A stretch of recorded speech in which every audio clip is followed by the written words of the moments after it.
Overcoming friction, the resistance to movement between two objects in contact with each other, is a problem all of us encounter at one time or another. In fact, overcoming friction has been a problem since the beginning of time. Even the ancient Egyptians had to figure out methods for moving stones to build the pyramids.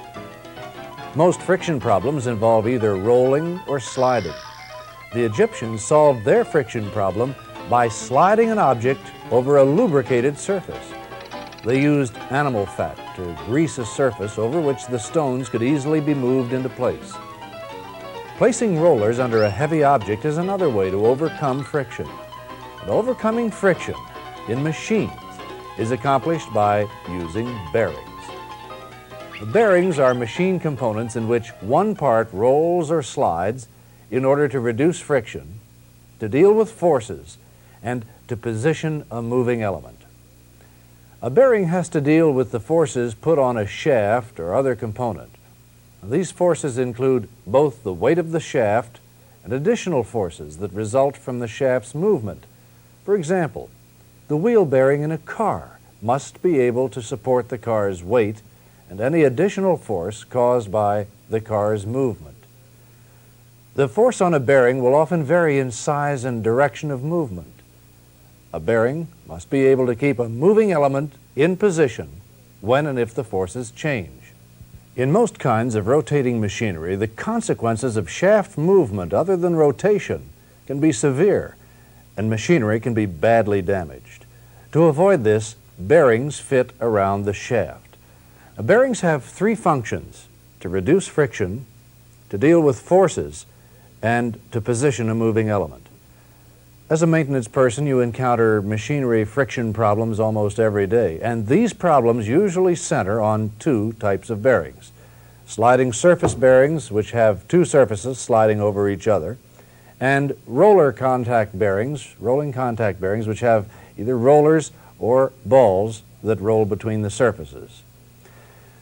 Now, there are two general kinds of sliding surface bearings: plain journal and thrust. Both have one surface sliding over another.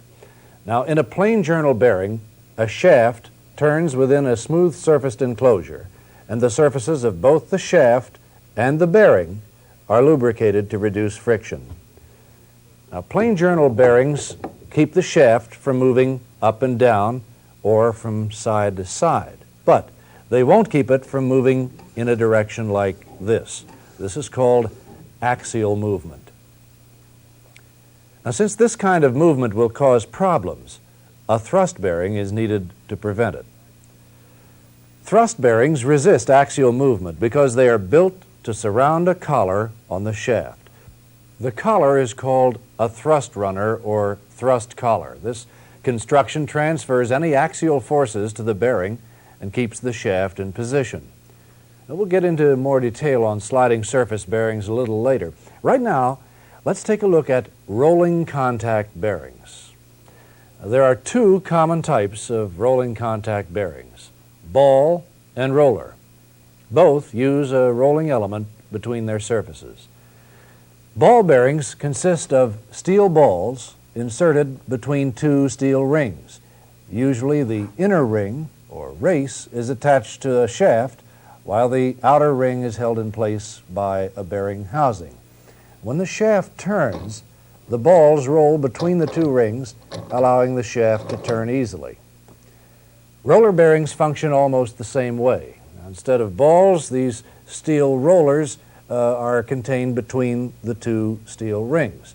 And when the rings turn, the rollers reduce the friction and allow much easier movement. Well, now that we've gone over rolling and sliding friction, let's have a quick review.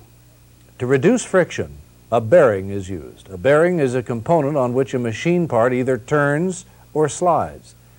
The three major functions of a bearing are to reduce friction, to deal with forces, and to position a moving element. Sliding surface and rolling contact are the two general kinds of bearings. Sliding surface bearings include plain journal and thrust bearings. Rolling contact bearings are either ball or roller. Well, before we continue, take some time now to read through the material in your text and to clear up any problems or questions.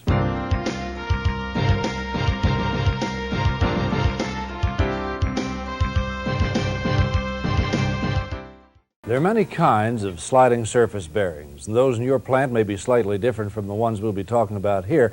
However, the ones you're about to see are fairly typical. We're studying them so you will become familiar with bearing terminology. You must also know how bearings work so that you can install and service them properly. Lubrication of sliding surface bearings must be understood in order to know how the bearings work. Now, lubrication is more than just adding oil. Oil or some other lubricant that comes in contact with a moving surface tends to stick to the surface and be drawn along with it. In a sliding surface bearing, the lubricant is pulled between the moving surface and the stationary surface. Usually, enough lubricant is pulled between the surfaces to keep them separated. This is called film lubrication. Well, let's look more closely at a sliding surface bearing. A plain journal bearing or sleeve bearing consists of a metal sleeve that fits around a shaft. Now, the part of the shaft that turns within the bearing is called the journal. The metal sleeve is enclosed and held in place by a bearing housing. Thin bearings that get most of their strength from the bearing housing are sometimes called bushings. The simplest type of bearing, of plain journal bearing, is a single solid piece. Now, its disadvantage is that it can only be removed from the shaft by slipping off one end.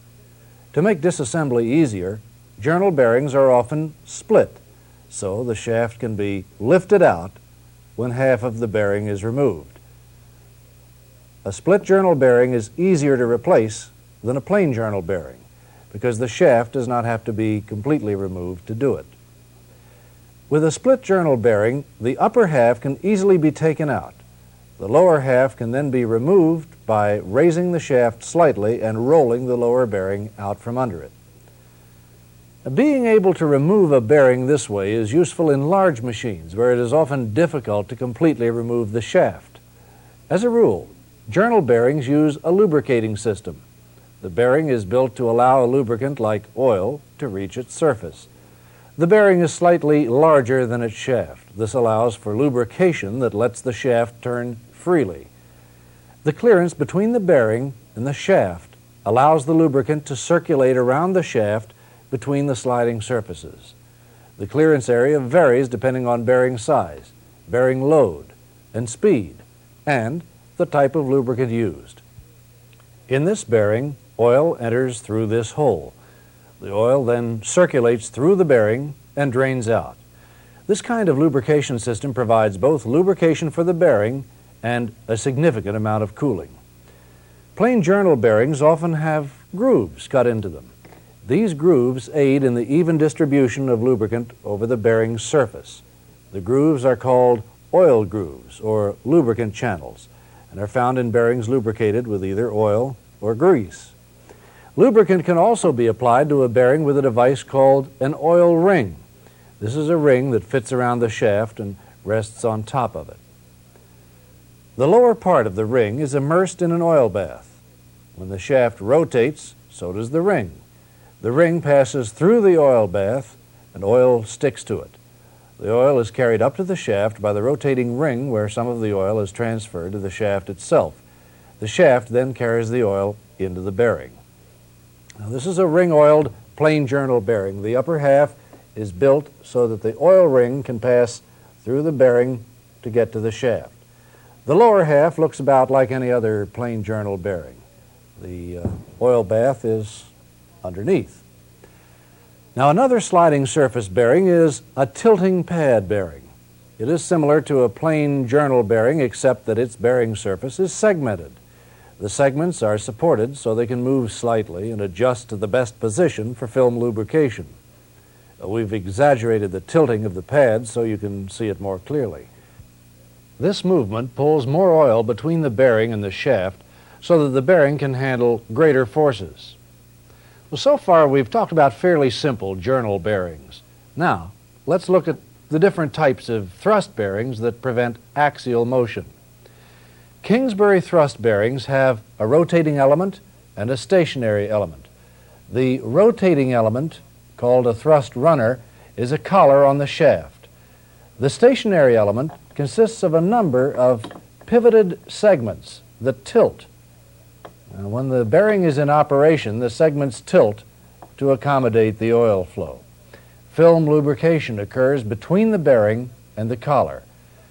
The segments rest on leveling plates, which equally distribute the force over the bearing. This keeps any one bearing segment from overloading. Another type of thrust bearing is the tapered land. Here, the stationary element is a single solid piece. The bearing surface is divided by several radial grooves. The area between the grooves, those areas are called lands. Each of the lands is slightly tapered. The purpose of the taper is to improve the bearing lubrication. Again, film lubrication takes place between the bearing and the collar. Now remember, there are two different kinds of sliding surface bearings, journal and thrust. Journal bearings can be plain or tilting pad types. Thrust bearings also have two types, Kingsbury and tapered land, and all are film lubricated. Well, let's take a break now to go over the material in your text and to clear up any questions you might have.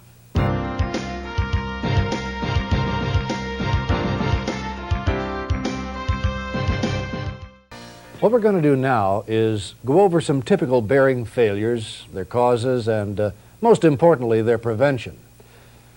There are four typical causes of bearing failure: metal fatigue, electric arcing, misalignment, and improper lubrication. We'll discuss them one by one, but they're interrelated. Often a bearing fails as a result of a combination of these four causes. Metal fatigue failure is the reduction in strength that occurs when metal is subjected to changing forces over a period of time. Pieces of metal may sometimes flake or spall off the surface. Although normal loading eventually produces this effect, overloading will speed up the process. Overloading breaks down oil film and transmits more of the force directly to the bearing.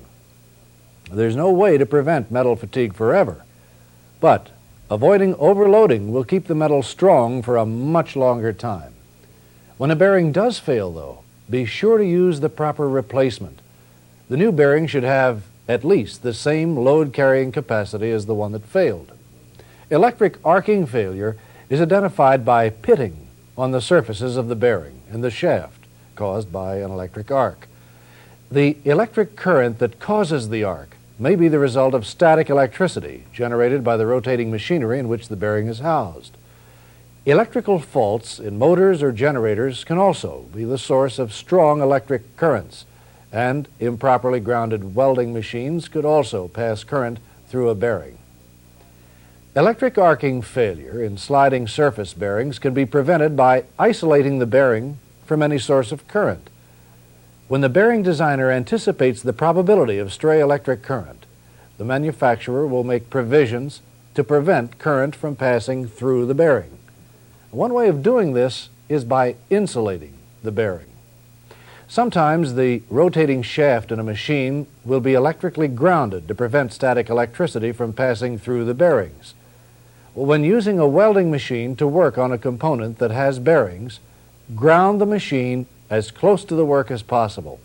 For example, when welding on a rotating element, like the one in a fan, make the ground to the rotating element and be sure it's a good ground. The welding current must not pass through a bearing. Misalignment failure is identified by unusual or uneven wear at the bearing's edges.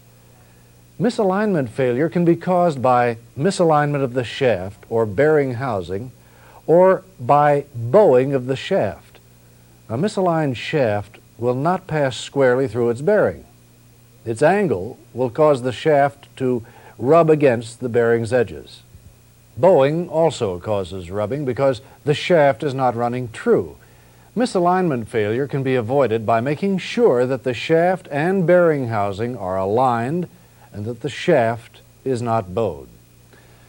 Failure from improper lubrication is identified by scoring of the bearing and shaft, unusual wear and discoloration of the bearing surface, and discoloration of the oil. As you can see, oil from a failed bearing is dark, while new oil is much lighter. Improper lubrication can be caused by oil contamination from grit, pieces of metal, water, or other foreign matter.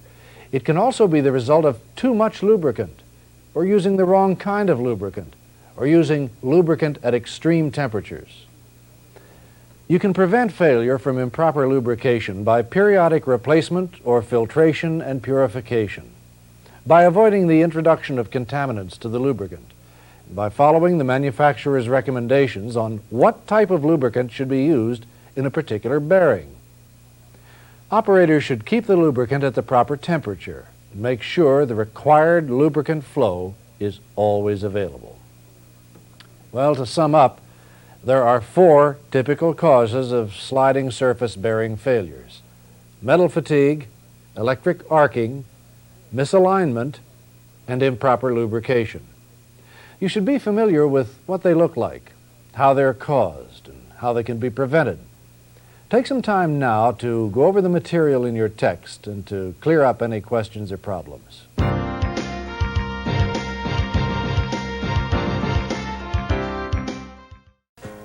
Now that we've seen some sliding surface bearings, let's take a look at rolling contact bearings. These are often called anti-friction bearings.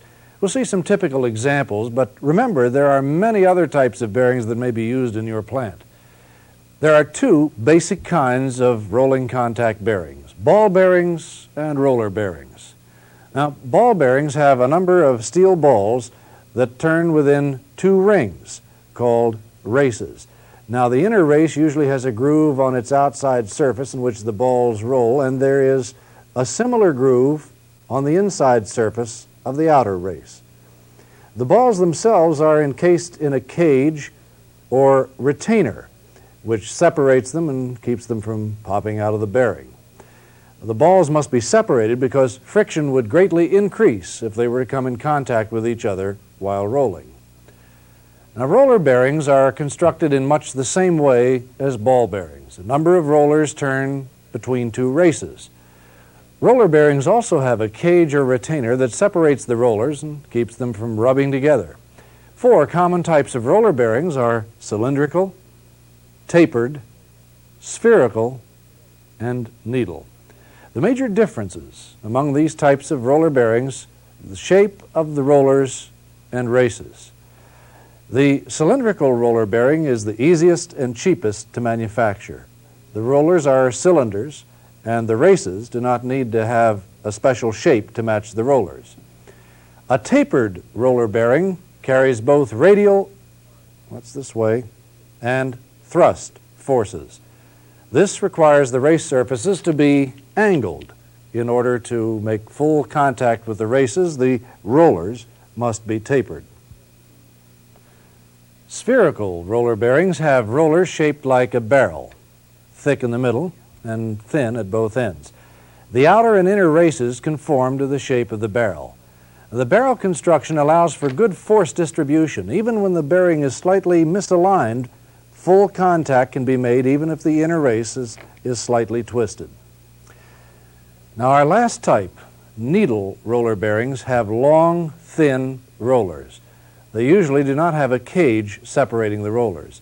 Needle bearings carry more force in less space than other types of roller bearings. There are more rollers in a needle bearing, and their length gives each roller more contact area. But because they have a greater contact area, because the rollers are not separated, needle bearings create more friction than other roller bearings. And as a result, they are limited to slower speeds than other roller bearings. Rolling contact bearings may have other variations besides the shape of their rollers and races. There may be more than 1 row of balls or rollers. Bearings with 2 rows are called double row bearings. With 1 row, single row bearings. So far, the bearings we've discussed carry mostly radial forces. However, bearings can be designed to carry both radial and axial forces. These are called angular contact bearings. Any of the rolling contact bearings we've talked about may be built as angular contact bearings. For example, this is a single row ball bearing built for angular contact. It has a high shoulder on one side of the outer ring. The shoulder on the other side of the outer ring is just high enough to keep the bearing from separating. The inner ring has a high shoulder on the side opposite from the one on the outer ring. A bearing like this will accept force only from the side with the inner ring's high shoulder to the side with the outer ring's high shoulder. Force on the bearing in the other direction will damage it. Where force in either direction may occur, this kind of bearing is used in pairs. One bearing carries force in one direction while the second bearing carries it the other way. A double row bearing can be built to deal with force in either direction. Rolling contact or anti-friction thrust bearings are sometimes used to carry axial forces only. These bearings can be either ball or roller. Now, a ball thrust bearing consists of two parallel rings with a number of balls between them. One ring rotates while the other is stationary. Ball thrust bearings have a cage or retainer to position the balls and to keep them from rubbing against each other. Now, a roller thrust bearing also has two parallel rings, but with rollers between them. Now, generally the rollers are tapered. Roller thrust bearings contain a cage or retainer to hold the rollers in place. Now, anti-friction bearings can be lubricated in a number of ways. The most common is to inject grease into the bearing through a grease fitting. Sealed bearings, on the other hand, are lubricated at the factory and they are sealed to prevent leaks and contamination. A rolling contact bearing may also be oil lubricated. When oil is used, some sort of lubricator is often employed. There are two common types of lubricators: force feed and gravity flow. Now, a force feed lubricator supplies oil to the bearing through a pump. The pump can be anything from a spring-operated piston to a separate motor-driven oil pump. The pump shown here supplies pressurized oil to the bearing for positive lubrication. A gravity flow lubricator consists of a reservoir that is set above the bearing, so oil will run into it. The reservoir is usually made of glass or plastic, so the oil level can be seen. Well, we've now gone over the two types of rolling contact bearings, roller and ball. We've discussed the four kinds of roller bearings: cylindrical, tapered, spherical, and needle. And we've seen the arrangements of balls and rollers in various bearings. Finally, we covered lubrication in rolling contact bearings and two kinds of oil lubricators used: force feed and gravity flow. Well, now take some time to go through your text and talk with your instructor about any questions or problems you may have.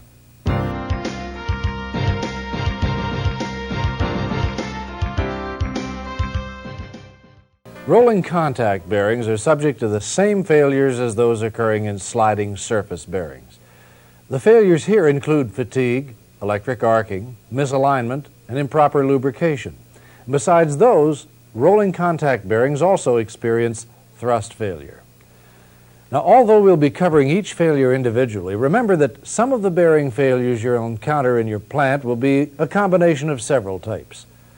Fatigue failure is identified by flaking or spalling of the races and balls or rollers. Spalling is caused by a weakening of the bearing steel. Spalling roughens the bearing surfaces, increasing noise and vibration. A bearing's life expectancy depends on the force it experiences and its speed of rotation. When a bearing rotates, its parts flex slightly. The greater the force and speed of rotation, the greater the flexing action. And flexing will lead to fatigue failure. Fatigue failures result when a bearing reaches the end of its normal lifespan. Overloading will shorten a bearing's normal lifespan. Overloading may occur if a bearing with insufficient capacity is mistakenly used, or from improper operating procedures or installation. If a bearing simply wears out from use, there's nothing that can be done except to replace it. However, To avoid shortening a bearing's lifespan, make sure you use the proper bearing and that it fits well. Check the shaft size, bearing, and bearing housing to make sure they all fit properly. If the bearing in a certain machine fails regularly, tell your supervisor. It may be possible to substitute a bearing with greater force-carrying capacity. Thrust failure is identified by spalling of the balls or rollers on one side of the races. Here you see a bearing designed only for radial forces. The arrows represent thrust forces. In this case, the thrust forces will break the bearing.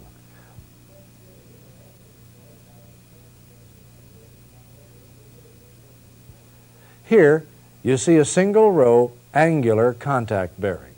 It is designed to carry thrust forces in one direction only. Excess thrust forces can cause failure in this type of bearing. Another way that failure can occur is when the bearing is installed backwards. This applies force in the wrong direction, causing failure. Well, the best way to avoid thrust failure is to make sure that the bearing is installed correctly. The bearing will have the word thrust or support here printed on the outer ring to indicate the proper thrust surface. Bearings that can't carry any thrust loads are often designed to move slightly within their housing. This movement is also called axial float. And when this type of bearing is installed, verify that the bearing is free to move by checking the axial clearance on the outer ring. Make sure that the clearance area is not obstructed in any way. Electric arcing failure is identified by pits on the races and the balls or rollers. Arcing occurs when electric current passing through a bearing is broken at the contact surfaces. Arcing produces localized high temperatures. Each time the current is broken, a pit is produced on both the race and a ball or roller. The current that passes through the bearing may come from any of three sources: static electricity generated by rotating machinery, electrical faults in a motor or generator, or an improperly grounded welding machine. Now, electric arcing from static electricity or electrical faults can be prevented by insulating the bearing. Electric arcing from an improperly grounded welding machine can be prevented by grounding the welding machine so that current will not pass through the bearing. Misalignment failure is identified by distinctive wear marks on the bearing races. If a bearing has a misaligned ring, the ball or roller path will run from one side of the non-rotating ring to the other. The rotating ring will then show an unusually wide wear path. Bearing races may spall along the wear path because of the extra force caused by misalignment. The balls or rollers may also spall. Misalignment can produce extremely high temperatures that discolor the races and sometimes destroy the bearing. Misalignment failure can be caused by a misaligned shaft or by a shaft that is bent or bowed. It can also be caused by an improper bearing installation. It can be prevented by properly aligning the shaft. Another way to guard against misalignment failure is to make sure that the bore of the bearing housing is parallel to the shaft and not worn. If a bearing is being installed against a shaft shoulder, the shoulder must be perpendicular to the shaft's axis. Failure from improper lubrication is identified by unusual bearing wear, discoloration of the races and rollers or balls, and discoloration of the lubricant. A brown or blue discoloration of the races and rollers or balls indicates that the bearing temperature is excessively high. The lubricant will get darker and smell of burnt oil. Grease may be stiff and caked. You might see signs of these lubrication problems in the retainer because that's where the greatest amount of friction occurs. Lubrication failure can be caused by a contamination of the lubricant by grit, pieces of metal, water, or other foreign matter. Other causes include too much or too little lubricant, the use of the wrong lubricant, and operating the bearing at extreme temperatures. Using too much or too little grease can usually be avoided when a bearing is packed by hand. The bearing should be packed from 1/3 to 1/2 full. It may not be easy to see when the right amount of grease is packed, so estimate it as best you can. To properly grease a rolling contact bearing from a fitting in the housing, check the grease fitting and select the appropriate matching fitting for the grease gun. Make sure the gun is filled with the right kind of grease. Remove the drain plug from the housing. Wipe the fitting clean. Then carefully add new grease while the machine runs. Wipe the fitting after you've added the grease. Let the machine run a few minutes with the drain plug out. As the machine runs, excessive grease will be forced out of the drain. Wait a few more minutes and then replace the drain plug. Failure from improper lubrication can be prevented by periodic replacement or purification of oil, or by periodic replacement of grease. The lubricant should be filtered or replaced immediately if contamination occurs. Always follow the manufacturer's recommendations about the type of lubricant to use in a particular bearing. Well, we've talked about fatigue failure, thrust failure, electric arcing failure, misalignment failure, and failure from improper lubrication in rolling contact bearings. You should understand how to identify these problems, what causes them, and how they can be prevented. Well, that's a lot of information. So take some time now to go over it with your instructor, discuss it with him, and check your texts.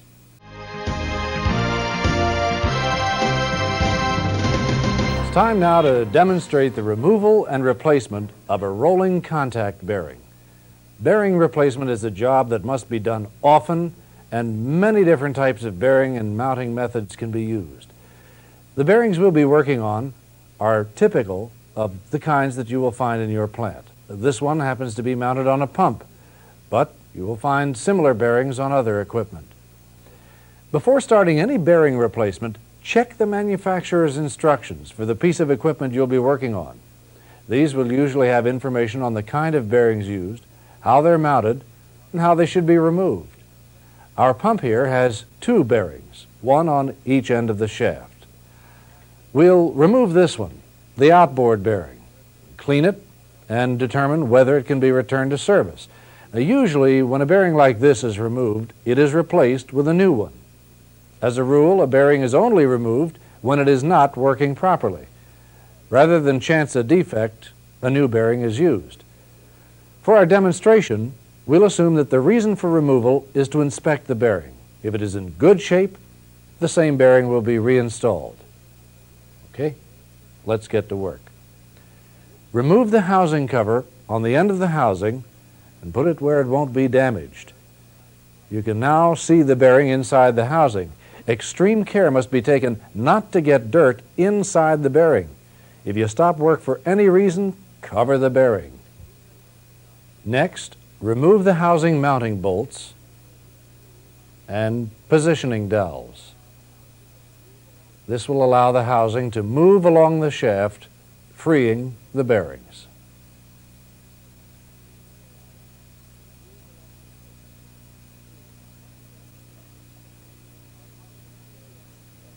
Our pump doesn't need any special shaft support when the bearings are removed, but some equipment will. This support must be in place before the bearing housing is moved. This housing does have a seal that must be moved out of the way before you continue work on the housing. Once the seal is out of the way, move the bearing housing straight back along the shaft. Don't twist the outer bearing ring within the housing, or it may jam and be damaged. Also, don't let the bearing rotate, or dirt inside it might cause serious harm. Once the housing is out of the way, the bearing can be taken from the shaft.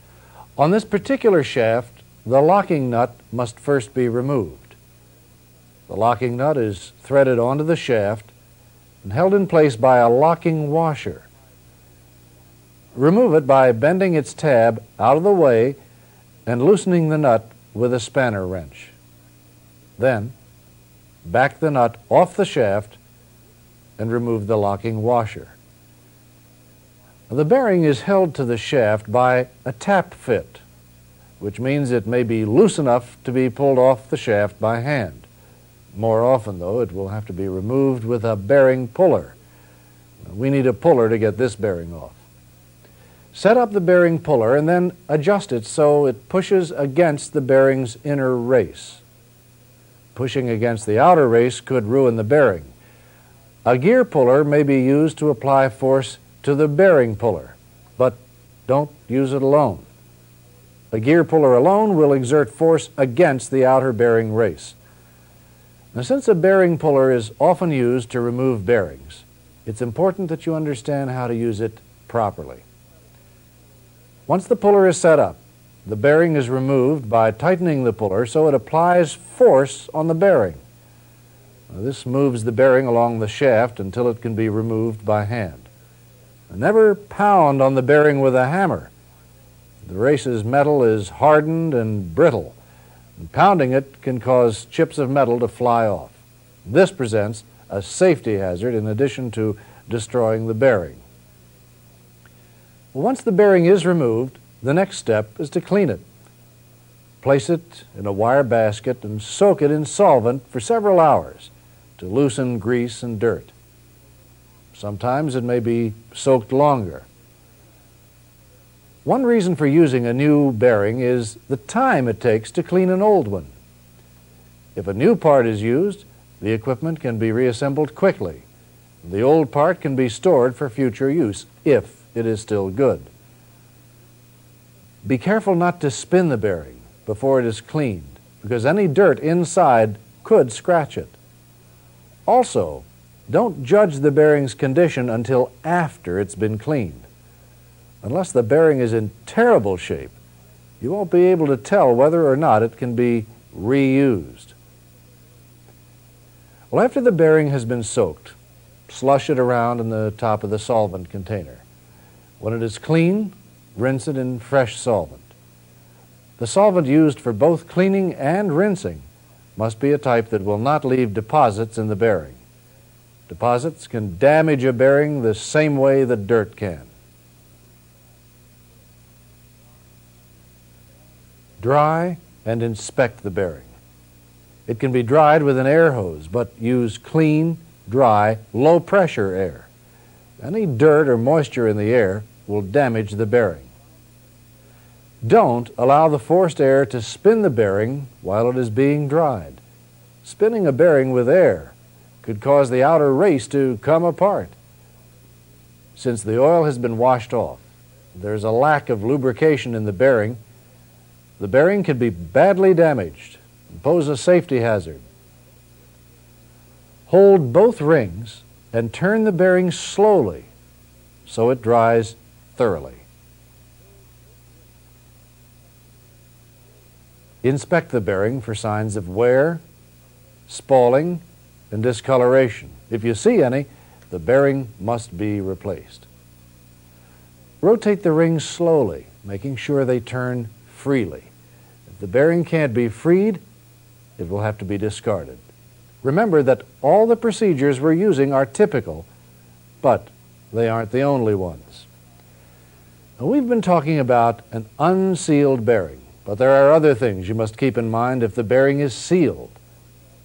A sealed bearing is wiped off with a rag that is soaked in solvent. This removes dirt from the outside of the bearing. It is inspected to make sure that the seals are in good condition and that it turns freely. If there's any evidence that a sealed bearing has internal damage, it should be replaced with a new part. The important thing to remember is never soak a sealed bearing in solvent.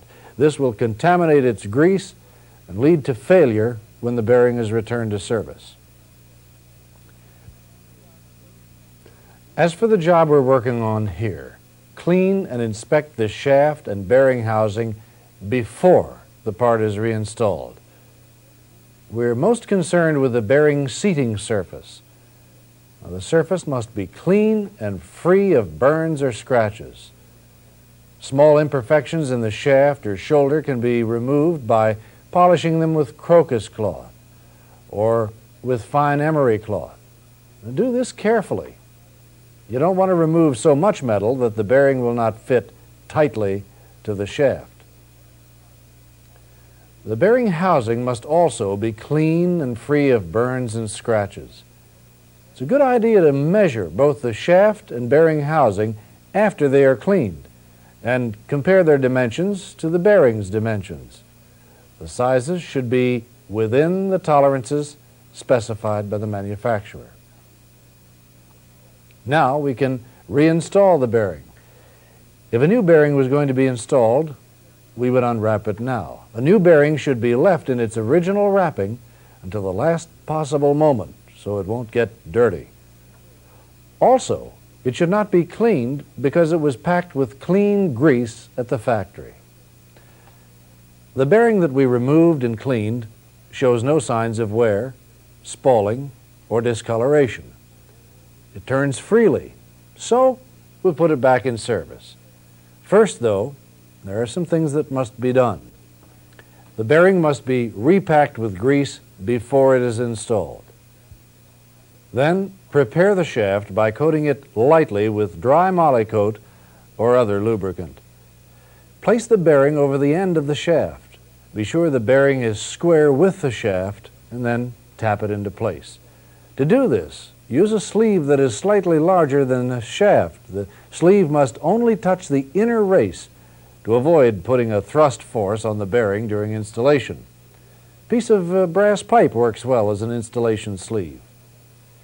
Make sure that no dirt or metal clips are wedged between the bearing's inner race and the shaft shoulder. The bearing must fit snugly against the shoulder without any interference. Check the lock washer. If it's in good shape, you can reuse it. If you have any doubts, though, get a new one. Slip the lock washer onto the shaft and then carefully start the locking nut. Turn the nut up to the bearing and tighten it snugly against the bearing and lock the washer. Bend the tabs on the lock washer so that they fit into the slots inside the nut. This locks the nut in place. Now, pull the bearing housing into place. Do this carefully to avoid twisting or jamming the outer bearing race inside the housing.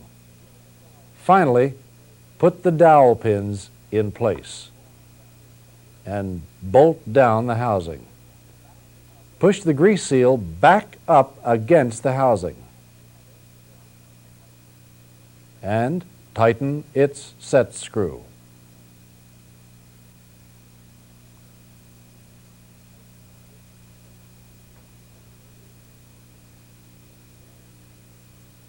The bearing end cover can then be put back in place. Well, that completes the bearing replacement. Once the bearing is back in place, it must be filled with grease. And to do this, remove the drain plug and attach a grease gun to the fitting on the bearing housing. Operate the gun until grease comes out the drain hole. This completely fills the housing with grease. Then, replace the drain plug. You're not finished yet. When this bearing is returned to service, the excess grease in the housing must be removed. A bearing that is completely filled with grease will overheat. To avoid overheating, remove the drain plug the first time the pump runs. This allows excess grease to run out of the drain hole. After the pump runs for a few minutes, the drain plug can be replaced. That completes the job. You'll probably run into a lot of variations. Be sure to follow the proper procedures when removing and reinstalling the bearing. And also, keep everything as clean as possible. Well, that completes our discussion of bearings. We've covered a lot of material, so make sure you understand it before you start on any work. Go over the replacement procedure in your text. Then take some time to straighten out any questions or problems you might have.